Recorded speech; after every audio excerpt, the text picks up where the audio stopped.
Oh,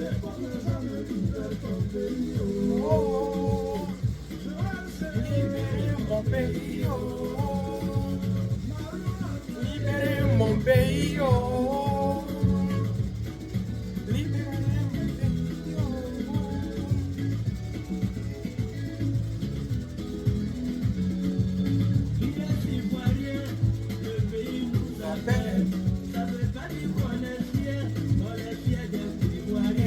On est fiers d'être Ivoiriens.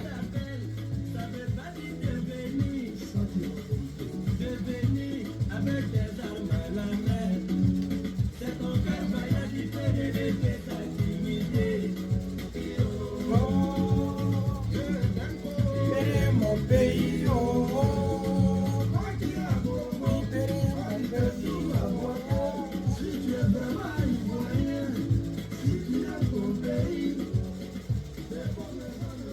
Alléluia, alléluia, alléluia, alléluia. Nous avons commencé ce combat contre le 4e mandat anticonstitutionnel il y a plusieurs mois. Et je viens ici, à cet instant T,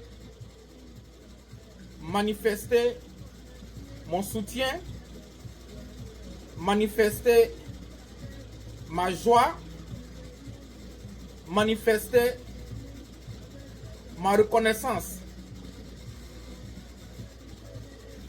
à Dieu, au peuple de Côte d'Ivoire, aux amis du peuple de Côte d'Ivoire et à tous ceux qui nous aident dans ce combat. La marche, les pressions doivent continuer jusqu'à la démission du gouvernement Alassane Ouattara.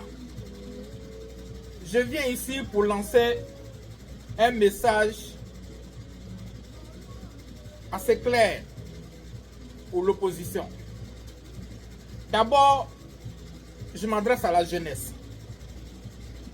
Nous avons fait plusieurs déclarations, plusieurs vidéos où nous avons donné notre position, ce que nous pensons de ce combat. Mais ce qu'il faut retenir avec l'opposition, aucun leader de l'opposition ne va dire à la jeunesse de casser ou bien de ne pas casser, de frapper ou bien de ne pas frapper, de faire ceci ou bien de ne pas faire cela. J'ai fait une vidéo il y a un moment où j'ai dit que les jeunes doivent prendre leurs responsabilités. Ça veut tout dire. Si vous regardez ce qui se passe dans les autres pays où la dictature a appauvri la population, où la dictature s'est installée comme l'ennemi du peuple, vous avez vu dire ce qu'ils ont fait pour libérer leur pays. Parce que, en tant que leader politique, nous ne pouvons pas venir vous dire de faire ceci. Et nous serons en violation de la Constitution et nos adversaires vont utiliser ça pour arrêter des gens. C'est ça la réalité. Si aujourd'hui, le président Babo, je prends moi-même mon exemple. Si aujourd'hui David Bani se lève pour dire oui, brûler les pneus, brûler les maisons, en moins de 24 heures, ils vont contacter Washington, ils vont contacter le gouvernement américain pour leur dire que j'incite à l'insurrection et qu'on veut qu'ils soient arrêtés pour être rapatriés. Donc, conscient de cela, nous ne pouvons pas vous encourager à faire ce qui est contre la loi. Nous disons simplement, prenez vos responsabilités. Si j'étais au pays, ça allait être une chose différente. Si j'étais au pays, ce qui sort de ma bouche va sortir. Mais, étant en Occident, je ne peux pas dire certaines choses. Mais, ce que je sais faire mieux, c'est de me battre.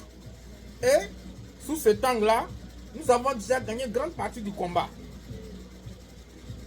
Parce que, pour que nous arrivions où nous sommes aujourd'hui, il y a eu des combats spirituels. Rappelez-vous, en 2020, on n'est pas arrivé, on n'a pas pu faire le quart de ce qu'on a fait cette année en 2025. Je l'ai souvent dit, en 2020, nous avons été surpris. En 2020, l'opposition n'avait pas les têtes qu'elle a aujourd'hui. Mais en 2025, nous les avons d'abord détruits spirituellement. Ils peuvent sortir leur fétiche, ils peuvent dépenser l'argent chez les marabouts, mais ça n'aura aucun effet. Parce que avant même janvier 2025, nous déjà, dans le spirituel, on les a anéantis. C'est ce qui est leur âme forte.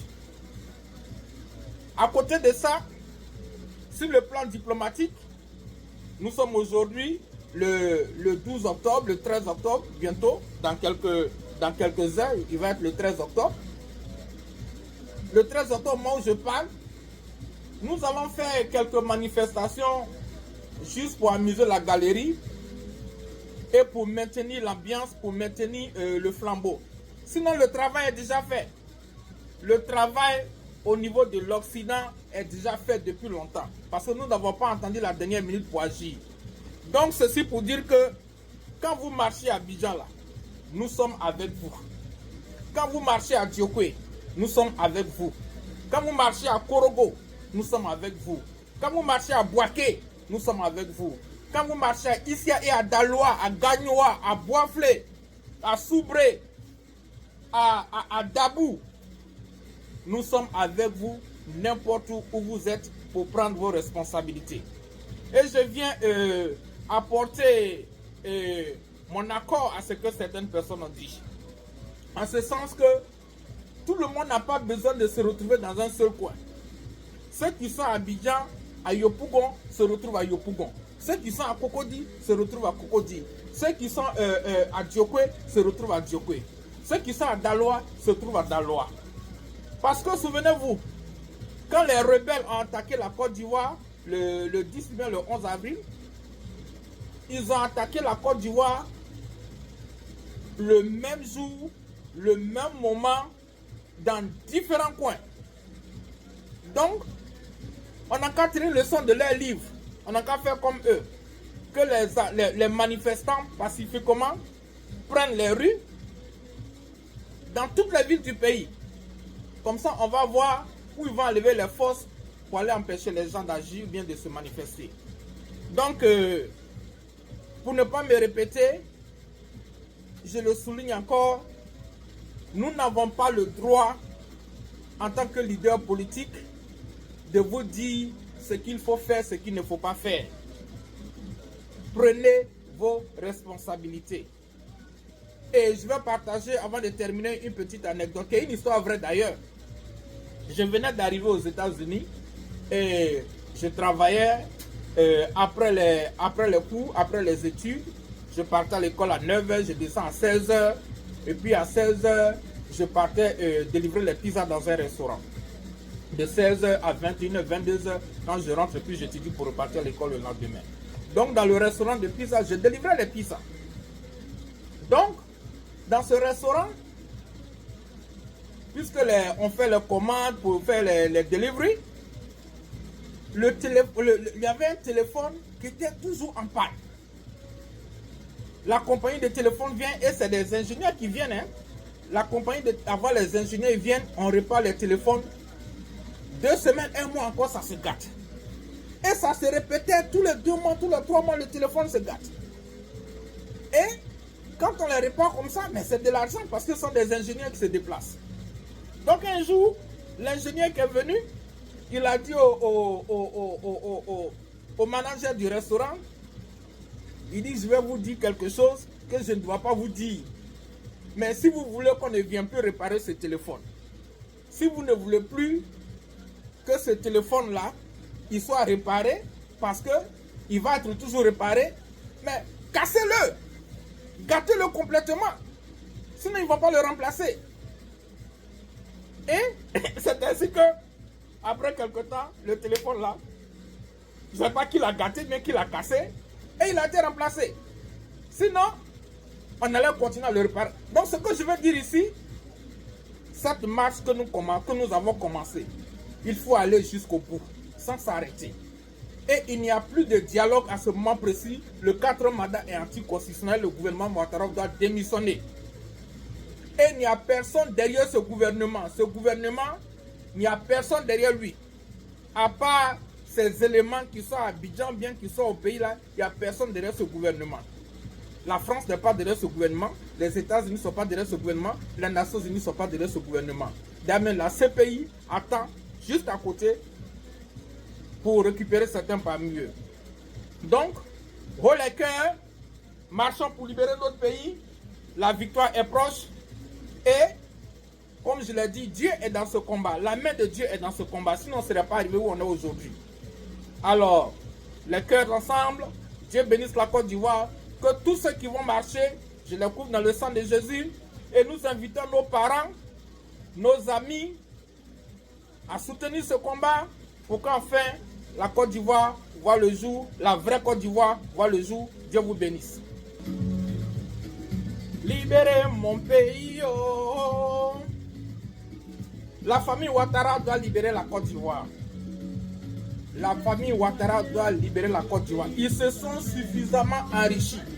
Ils n'ont plus l'argent de la Côte d'Ivoire. Monsieur Ouattara a des sociétés au Gabon. Monsieur Ouattara a des sociétés. Il a payé toute une rue en France. Monsieur Ouattara a des sociétés en Amérique du Sud avec l'argent de la Côte d'Ivoire pendant que les Ivoiriens sont au chômage. Donc, à ce moment précis, à cet instant T, nous ne devons plus arrêter la marche, les oppositions, tant que le gouvernement Ouattara n'a pas plié bagage. Dieu vous bénisse. À bientôt.